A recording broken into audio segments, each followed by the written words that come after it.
একটি ছেলে আমাকে লিখেছে যে যদি আমি ফাইন্যান্সিয়ালি স্টেবল হই তাহলে কি কোনো কেরিয়ারিস্ট মেয়েকে বিয়ে করা উচিত, কারণ কেরিয়ারিস্ট মেয়ে মানে তো সে সংসারের থেকে নিজের কেরিয়ারকে প্রাধান্য দেবে বেশি।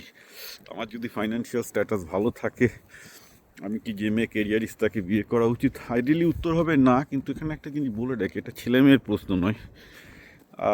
এসেনশিয়ালি ফ্যামিলি যেই করতে যাক না কেন, ছেলে বা মেয়ে আলটিমেটলি তাকে ছেলে বা মেয়ে দুজনাকে স্যাক্রিফাইস করতে হবে।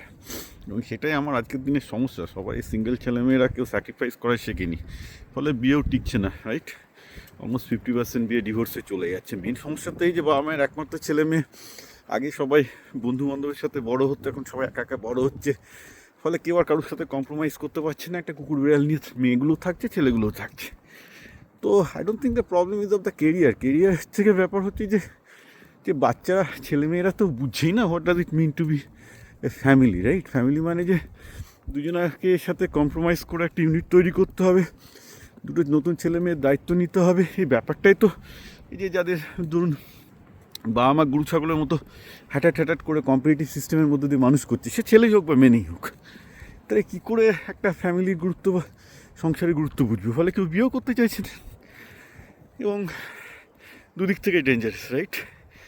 I don't know, I mean China এটা বুঝতে পেরেছে, বাইরে চায়না এবং সাউথ কোরিয়া খুব ভুগে শিখেছে। কারণ ভারতবর্ষে একটা কী হয়েছে, ভারতবর্ষে এই প্রবলেমটা হচ্ছে আপার এডুকেটেড ক্লাসে, যারা অ্যাকচুয়াল আনএডুকেটেড, এরা অ্যাকচুয়ালি অশিক্ষিত। কারণ আলটিমেটলি ফ্যামিলি যদি না থাকে সিস্টেমই টিকবে না, রাইট? বাচ্চা না হলে সিস্টেমই ধ্বংস হয়ে যাবে। তাও ভারতের সিস্টেম চলছে, কারণ গরিব লোকজন যারা রক্ষণশীল তা তো বাচ্চা পয়দা করে যাচ্ছে, তাই ভারতের সিস্টেম এখনও চলছে। চায়না, জাপান, সাউথ কোরিয়া সেটা হচ্ছে না, ফলে ওরা এখন সিস্টেম রিভার্সাল শুরু করে দিয়েছে। দে আর আন্ডারস্ট্যান্ডিং যে ছেলেমেয়েরা যদি প্রচুর ক্যারিয়ারিস্ট হয়ে যায়, কেউ আর বিয়ে করতে চাইবে না, বিশেষ করে মেয়েরা কেউ বিয়ে করতে চাইছে না সাউথ কোরিয়াতে, জাপানে, চীনে। It's a big time problem of this society, and same thing in the West. America কিছুটা ভালো, যেহেতু আমেরিকাতে এখনও রক্ষণশীল বনাম লিবারালদের ফাইটটা চলছে, এবং এই ফাইটটাতে এখনও কেউ জিততে পারেনি, লড়াই চলছে। বাট এসেনশিয়ালি গোটা দুনিয়া জুড়ে আমি যেটা দেখতে পাচ্ছি যে মেয়েদের কেরিয়ারিস্ট হওয়া উচিত না এই নিয়ে যে একটা বড় মানে রীতিমতো স্টেট ভার্সেস উমেন, মানে চায়নাতে তো এটা রীতিমতো রাষ্ট্রবর্ষ মেয়েদের যুদ্ধের আকার নিয়েছে প্রায় লাস্ট 5 বছর ধরে। And it's a very peculiar thing, same thing in Russia, same thing in South Korea, same thing in Japan. Things are not looking good.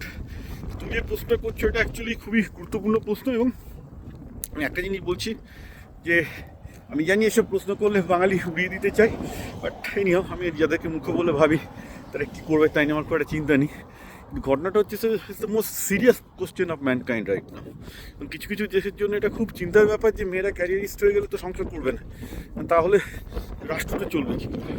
কারণ নতুন জেনারেশন না আসলে রাষ্ট্র টিকবে না। এটা তো proven again and again historically, right? And এই জিনিসটা নিয়ে এখন সব দেশেই তাই জন্য চিন্তাভাবনা করছে যে ছোটোবেলা থেকে বাচ্চাদের কীভাবে ট্রেনিং দেওয়া উচিত। তার মধ্যে ভারতবর্ষে তো ওসব কিছু ভাবতে হয় না, সবই ধর্মের সার। বাচ্চাদের কথা কীভাবে এখানে ভবিষ্যতে এরা বড় হয়ে কী করবে সব তো কেউ ভাবে না, অন্তত ভারতে নয়।